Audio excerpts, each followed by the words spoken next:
So ఇప్పుడు మనం ఆదికాండం 17వ అధ్యాయము మొదటి వచనం నుంచి ఒకరు చూద్దాం. ఆదికాండము 17వ అధ్యాయము మొదటి వచనం నుంచి చూద్దాం. అబ్రాము 99 ఏండ్ల వాడైనప్పుడు యెహోవా అతనికి ప్రత్యక్షమై, నేను సర్వశక్తిగల దేవుడను, నా సన్నిధిలో నడచుచు నిందారహితుడవై ఉండుము, నాకును నీకును మధ్య నా నిబంధనను నియమించి నిన్ను అత్యధికముగా అభివృద్ధి పొందించేదనని అతనితో చెప్పెను. అబ్రహాము సాగిలపడి ఉండగా దేవుడు అతనితో మాటలాడి, ఇదిగో నేను నియమించిన నా నిబంధన నీతో చేసి ఉన్నాను. నీవు అనేక జనములకు తండ్రివగుదువు, మరియు ఇక మీదట నీ పేరు అబ్రాము అనబడదు. నిన్ను అనేక జనములకు తండ్రినిగా నియమించితిని గనుక నీ పేరు అబ్రహాము అనబడును. నీకు అత్యధికముగా సంతాన వృద్ధి కలుగజేసి నీలో నుండి జనములు వచ్చున్నట్లు నియమించుదును. రాజులను నీలో నుండి వచ్చెదరు. నేను నీకును నీ తరువాత నీ సంతానమునకును దేవుడనై ఉండునట్లు, నాకును నీకును నీ తరువాత నీ తరములలో నీ సంతతికి నీ మధ్య నా నిబంధనను నిత్య నిబంధనగా స్థిరపరచెదను. నీకును నీ తరువాత నీ సంతతికి నీవు పరదేశివై ఉన్న దేశమును అనగా కనాను దేశమంతటిని నిత్య స్వాస్థ్యముగా ఇచ్చి వారికి దేవుడనై ఉందునని అతనితో చెప్పెను. దేవునికి స్తోత్రము కలుగునుగాక. ప్రభునందు ప్రియులారా, మనుషులను ప్రారంభం నుండి కూడా దేవుడు ఎప్పుడూ ఒకటి కోరతాడు. మన నుండి దేవుడు కూడా కొన్ని ఆశిస్తాడు. వాటిల్లో ఎప్పటికీ మర్చిపోకుండా మనం గుర్తుపెట్టుకోవలసినది ఏంటంటే మారు మనస్సు. మారు మనస్సు అనేది ఎప్పటికప్పుడు దేవుడు మన నుండి ఎదురు చూస్తాడు భూమి మీద ఉన్నంత వరకు. మారు మనస్సు అనేది బాప్తిస్మం పొందక మునుపు పొందేదేనా మారు మనస్సు అంటే? తర్వాత కూడా మారు మనస్సు అవసరత ఉందా అంటే, దేవుని వాక్యం చాలా చోట్ల చాలా స్పష్టంగా చెప్పింది. బాప్తిస్మం పొందడానికి ముందు పొందే మారు మనసు ఉంది, బాప్తిస్మం పొందిన తర్వాత కూడా మనం పొందాల్సిన మారు మనసు ఉంది. ఇది మనం గుర్తుపెట్టుకోవాలి. ఆదాము దగ్గర నుండి చివరి మానవుని వరకు దేవుడు నిరీక్షించింది, దేవుడు ఎదురు చూసింది, దేవుడు కోరుకుంది. మొదటి మానవుడి దగ్గర నుండి చివరి మానవుడి దగ్గర వరకు అందరినీ ఆయన నిరీక్షించింది, ఎదురు చూసింది, కోరుకుంది మారు మనస్సు. ఆదాము తప్పు చేసినప్పుడు వెంటనే శిక్షను విధించలా. కాస్త సంభాషణ జరిగింది. ఆదామా నీవెక్కడా అన్నాడు. తోటలో నీ స్వరం విని నేను దిగంబరినై ఉంటిని గనుక పొదల చాటున దాక్కున్నాను అన్నాడు. నువ్వు దిగంబరివని నీకు చెప్పినోడెవడు?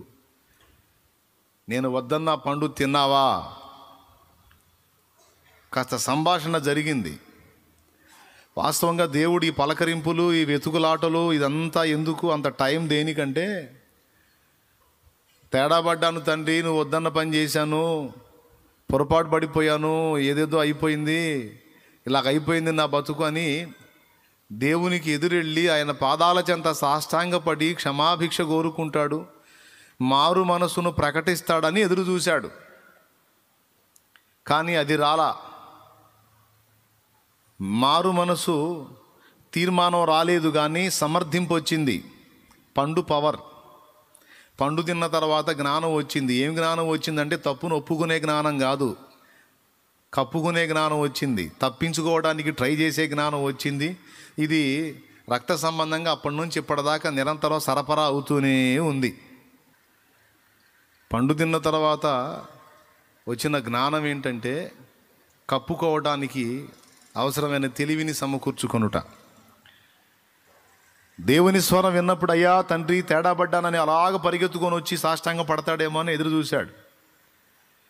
పొదల చాటు నుండే మీటింగ్ పెట్టాడు. నువ్వు ఎక్కడున్నావంటే నీ స్వరం విని దాక్కున్నాను అన్నాడు భయపడి.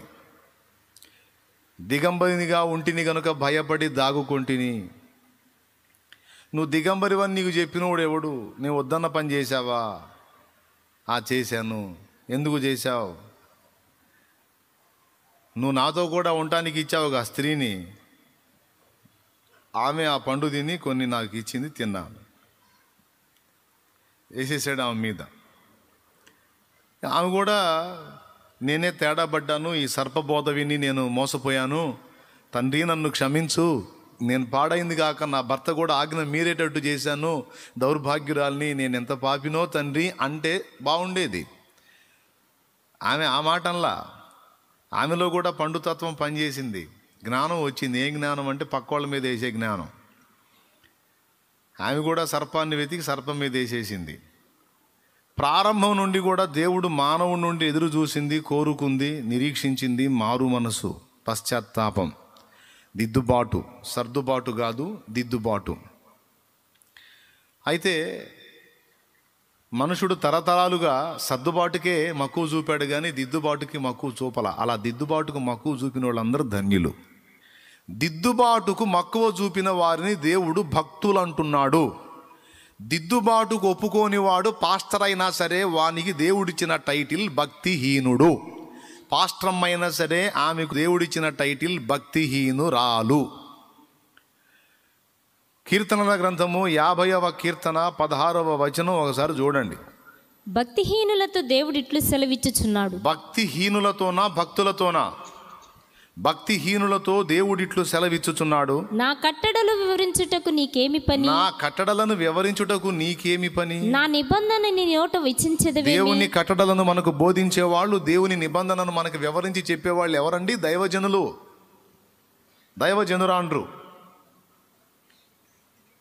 దేవుని నిబంధనలని, దేవుని కట్టడలని మనకు బోధించేది ఎవరు? సేవకులు, సేవకురాళ్ళు. అయితే వాళ్ళని గురించి ఏం టైటిల్ ఇచ్చాడు ఇక్కడ అంటే భక్తిహీనులు అన్నాడు. విశ్వాసుల్ని కూడా కాదు ఆ మాట అంది, పరిచారకుల్ని కూడా కాదు ఆ మాట అంది, సాక్షాత్తు ఉపదేశం చేసేటువంటి వాక్య ప్రబోధకులకు దేవుడిచ్చిన టైటిల్ భక్తిహీనులు. భక్తిహీనులు వాళ్ళకి ఫలితాలు ఎలా ఉంటాయి అనేది మీరు సామెతలు మొత్తం చూస్తే అర్థమైపోయింది. సామెతల మొత్తంలో కూడా భక్తులకు వచ్చే మేలు, భక్తిహీనులకు వచ్చే నష్టం. కీర్తనల్లో కూడా చాలా వచనాలు భక్తులకు భక్తిహీనులకు సంబంధించి ఉంటాయి. భక్తిహీనులకు ఏమేం జరుగుతాయి? భక్తిహీనుని దీపము కారు చీకట్లో ఆరిపోతుంది, భక్తిహీనుని ఇల్లు శాపగ్రస్తం అవుతుంది, భక్తిహీనుని సంతానము శపించబడుతుంది, భక్తిహీనుడు ఇలా అవుతాడు, భక్తిహీనుడు అలా అవుతాడని భక్తిహీనులకు ఎన్ని ప్రతికూల పరిస్థితులు ఉన్నాయో అవన్నీ కూడా ఫస్ట్ మనం చూసుకోవాలి. తర్వాత భక్తిహీనులు ఎవరు అనేది చూసుకోవాలి. భక్తిహీనులు ఎవరు, వారికి కలిగే నష్టాలు ఏమిటి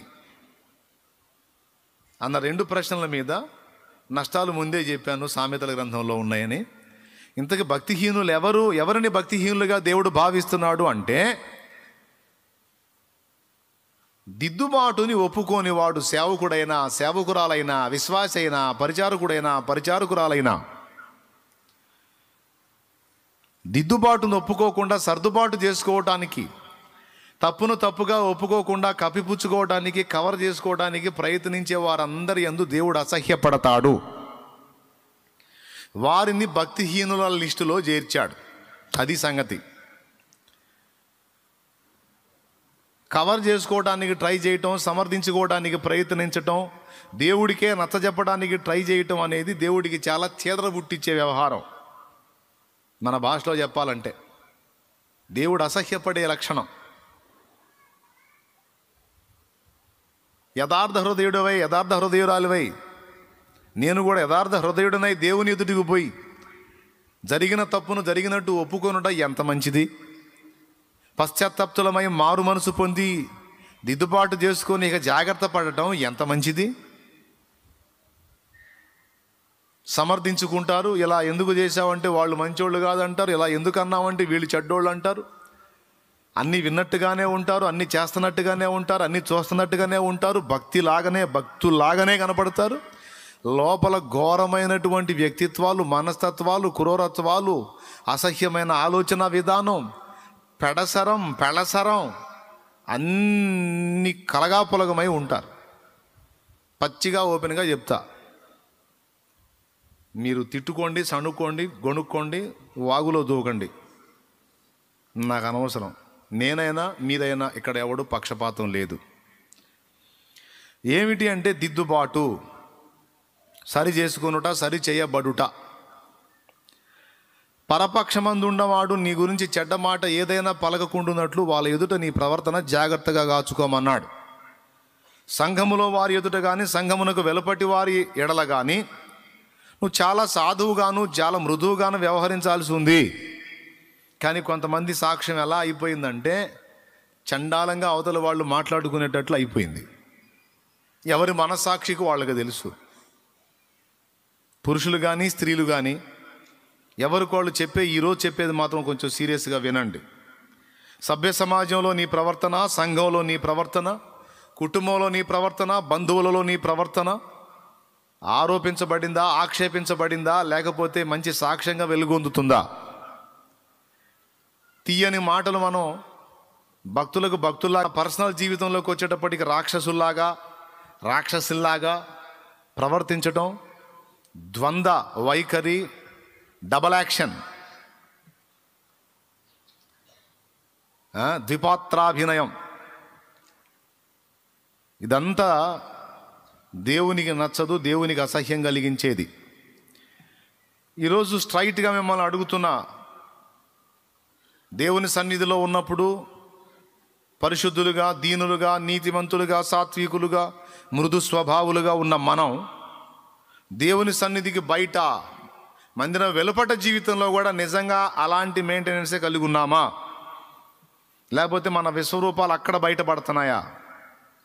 ఒకవేళ కొన్ని సందర్భాల్లో మన విశ్వరూపాలు బయలుపరిచినట్లయితే మర్యాదగా మారు మనసు పొందాలి, మర్యాదగా దిద్దుబాటు చేసుకోవాలి, సర్దుబాటు చేసుకోకూడదు. అమ్మా ఆమెను ఎందుకమ్మా అంత దూషించావు అని నేను అన్నాను అనుకో, ఆ మామూలుది కాదు అస్సలు. అమ్మో, అప్పుడు నేను అంటాను, నువ్వు సైతాను మోహం దానా, ఆమె సైతాన్ అనుకో, నీకేం దెయ్యం బట్టి నువ్వు దేవుని పెట్టావు కదా.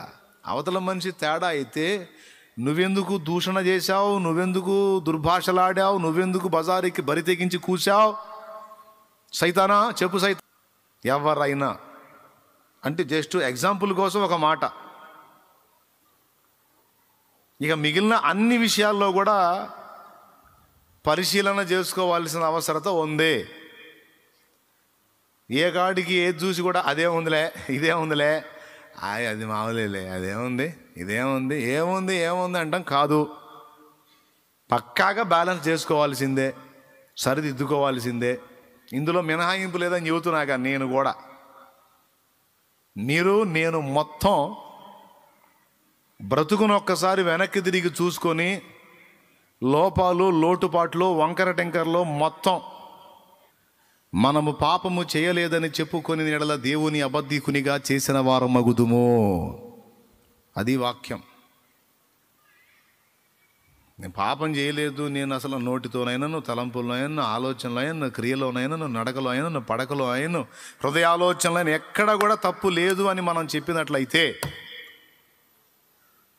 దేవుని అబద్ధికునిగా చేసిన వారు మగుదుము అన్నది యోహాను రాసిన మొదటి పత్రిక 1వ అధ్యాయము 10వ వచనం. 8, 7, 10, 7, 10 చదువు. మనము పాపము చేయలేదని చెప్పుకుని ఎడల ఆయనను అబద్ధికునిగా చేయువారు మగుదుము. అది కాబట్టి అంత సాహసం మీరు ఎవరు చేయరని నా గట్టి నమ్మకం. కాబట్టి ఇప్పుడు సంవత్సరం మొత్తంలో తప్పులు జరిగినాయి, పొరపాట్లు జరిగినాయి అని యథార్థంగా ఒప్పుకున్న వాళ్ళందరికీ నా పిలుపు, నాతో మీతో మనందరితో కూడా దేవుని స్వరం. డైరెక్ట్గానే అందరినీ దేవుడు ఎదురు చూస్తున్నాడు. ఆదాము దగ్గర నుండి చివరి మానవుడి వరకు ప్రతి ఒక్కడి నుంచి నేను ఆశించేది ఇది. ఫస్ట్ మారు మనసు, లోపభూయిష్టమైన జీవితం విషయమై పశ్చాత్తాపం, దాన్ని వెతుక్కొని చూసుకొని దాని విషయంలో మారు మనసు పొంది తప్పును దిద్దుకొనుట. నువ్వు అది చేస్తావా, సమర్థించుకుంటావో తేల్చుకో, నీ సంగతి తర్వాత చెప్తాడు. ప్రతి ఒక్కరి నుండి దేవుడు ఇది ఆశిస్తున్నాడు. ఇందులో భక్తులు భక్తిహీనులు అన్న భేదం లేదు. భక్తుడు అంటేనే దిద్దుబాటుని ఇష్టపడేవాడు, దిద్దుబాటును కోరుకునేవాడు, నిరంతరము మారు మనసు పొందనపేక్షించువాడు భక్తుడు. దిద్దుబాటును ఒప్పుకోనివాడు, తప్పును సమర్థించుకునేవాడు, మారు మనసును ఇష్టపడనివాడు భక్తిహీనుడు. అదే ఇందాక 50వ కీర్తన 16వ వచనంలో భక్తిహీనులతో దేవుడిట్లు సెలవిచ్చుచున్నాడు. ఏమని సెలవిస్తున్నాడు? నా కట్టడలు వివరించుటకు నీకేమి పని? నా నిబంధన నీ నోటు వచించదవేమి? దిద్దుబాటు నీకు అసహ్యము గదా? నీవు నా మాటలను నీ వెనుకకు త్రోసివేసేదవు. అది దిద్దుబాటు నీకు అసహ్యం కదా, సర్దుబాటు నీకు ఇష్టం కదా, కవర్ చేసుకోవటం నీకు ఇష్టం కదా, నన్ను కూడా కన్విన్స్ చేయడానికి ట్రై చేయటం నీకు ఇష్టం కదా. నువ్వెందుకు చెప్తున్నావు నా మాటలు నీ నోట? ఎవడు చెప్పమన్నాడు? నీ నోట నా మాటలు ఎందుకు వచ్చిస్తున్నావు నువ్వు? భక్తిహీనుడా, భక్తిహీనురాలా అంటున్నాడు దేవుడు. దేవుడు కాదులే బ్రదర్, ఎవరో దైవజనుడు రాశాడు కానీ అంటారా? పేతృపత్రికలు ఏముంది? ఒకడు తన ఊహను బట్టి చెప్పుట వలన లేఖనములో ఏ ప్రవచనమో పుట్టదని మొదట గ్రహించుకొనవలెను. మనుషులు పరిశుద్ధాత్మ చేత ప్రేరేపింపబడిన వారై దేవుని మూలముగా పలికిరి అన్నది వాక్యం. దేవునికి స్తోత్రం కలుగునుగాక.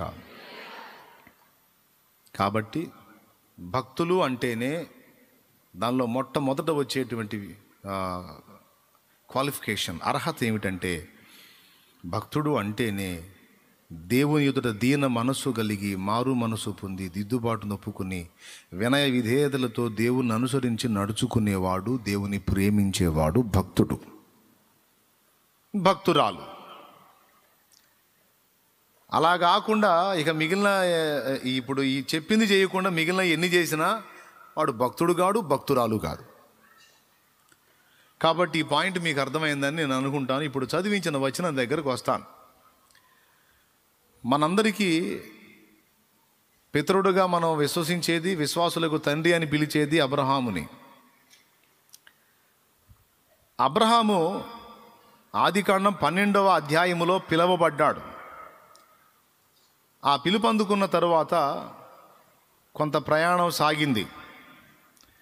12వ అధ్యాయంలో కొన్ని ఘట్టాలు, 13లో కొన్ని, 14లో కొన్ని, 15లో కొన్ని, 16లో మరికొన్ని. 12వ అధ్యాయంలో పిలువబడ్డాడు. అక్కడి నుంచి కనానుకు బయలు వెళ్ళటం, కనాన్ దగ్గర నుంచి కనాను కరువు రాగానే ఐగుప్తుకు వెళ్ళటం, అక్కడి నుంచి మళ్ళా దేవుడు చెప్పిన ప్రదేశానికి రావడం, ఆ తర్వాత లోతు అబ్రహాం విడిపోవటం, ఆ తర్వాత లోతు సొదొమ చేరటం, సొదొమలో లోతు బందీ అయిపోతే అబ్రహాం వెళ్ళి ఫైట్ చేసి వాళ్ళని విడిపించడం,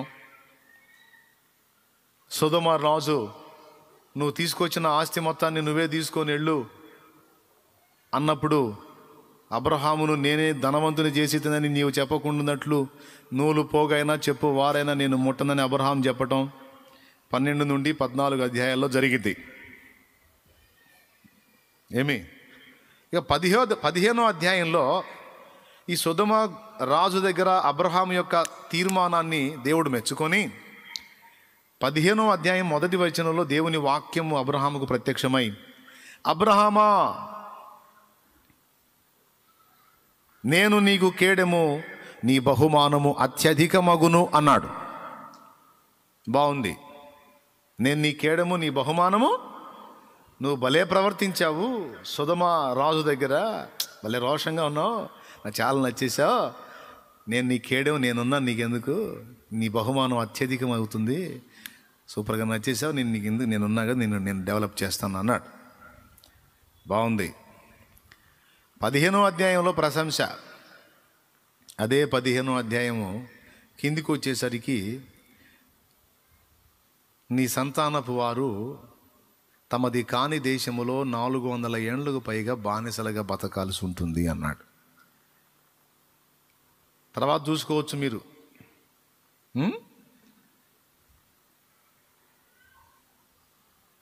16వ అధ్యాయంలో ఇక హాగరుని పరిణయం చేసుకోవటం, ఆమెకి ఇష్మాయేల్ని గంటం అనేది జరిగింది. అబ్రహాముకి ఇష్మాయేలు పుట్టిన తరువాత కొన్ని సంవత్సరాలు దేవుడు అబ్రహాముతో మాట్లాడటం మానేశాడు. మొత్తానికి ఏదో నొచ్చుకున్నాడు, ఏదో బాధపడ్డాడు దేవుడు. ఏం బాధపడ్డాడంటే, నేను నీకు సంతానాన్ని ఇస్తాను, ఆ సంతానం ఆశీర్వదించబడుతుంది, నీలో నుండి వచ్చేటువంటి వంశములో భూలోకములోని అన్ని వంశాలు ఆశీర్వదించబడటానికి అనుగుణ్యమైన రక్షకుణ్ణి పుట్టిస్తాను అని మొదలైన సంగతులు వాగ్దానం. అబ్రహాంకి మంచి వాగ్దానాలు ఉన్నాయి. ఆ సంతానాన్ని పుట్టిస్తాను, వంశాలన్నీ ఇవన్నీ చెప్పకుండా నీ వలన భూలోకములోని వంశములన్నీ ఆశీర్వదించబడుందని ఒక పెద్ద వాగ్దానం వేసేసాడు 12లోనే బహుమానంగా. కానీ ఎందుకో 16వ అధ్యాయం జరిగిన తర్వాత సుమారుగా దేవునికి అబ్రహాముకి మధ్య కొన్ని సంవత్సరాల నిడి వచ్చింది. 86కి 99కి మధ్య ఎంత ఉందండి టైము? 99లో 86 తీసేయండి. 13 సంవత్సరాలు మౌనం అయిపోయాడండి.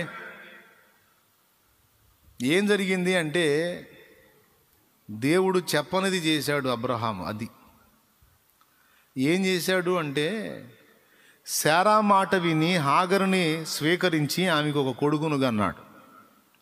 అది చేసిన పెద్ద తప్పు, శాశ్వతమైన తప్పు అని చెప్పొచ్చు దాన్ని. అంటే భూమి మీద ఉన్నంత వరకు అదొక శాశ్వతమైన పొరపాటు. ఎందుకు అంటే, దేవుడు శారా నుండి సంతానాన్ని ఇస్తాను అన్నాడు అబ్రహాముకి. అయితే ఆ మాట డైరెక్ట్గా చెప్పలేదు, కానీ నీ నుండి అంటే ఇప్పుడు దేవుని దృష్టిలో అబ్రహాముకు భార్య ఎవరు? శారా. హాగర్ ఎవరు? దాసి. అంతవరకే. కానీ హాగర్ని భార్యగా అబ్రహాం ఆమోదించిన, శారా ఆమోదించిన, దేవుడు ఆమోదిస్తాడా? దేవుని ఏర్పాటులో, దేవుని ప్రణాళికలో, దేవుని చిత్తంలో అలా ఉందా? లేదు. వంకర తిరిగింది ఇక్కడ దారి. అప్పటిదాకా చిన్న చిన్న లోపాలే, కానీ దేవుడు తప్పుగా భావించేటువంటివి ఏం కనపడలా. ప్రయాణంలో నింద లేకుండానే వచ్చాడు. మనుషులు 100 నిందలు వేసుకొనియండి, ఇబ్బంది లేదు. ఆ నిందలన్నీ మనకి,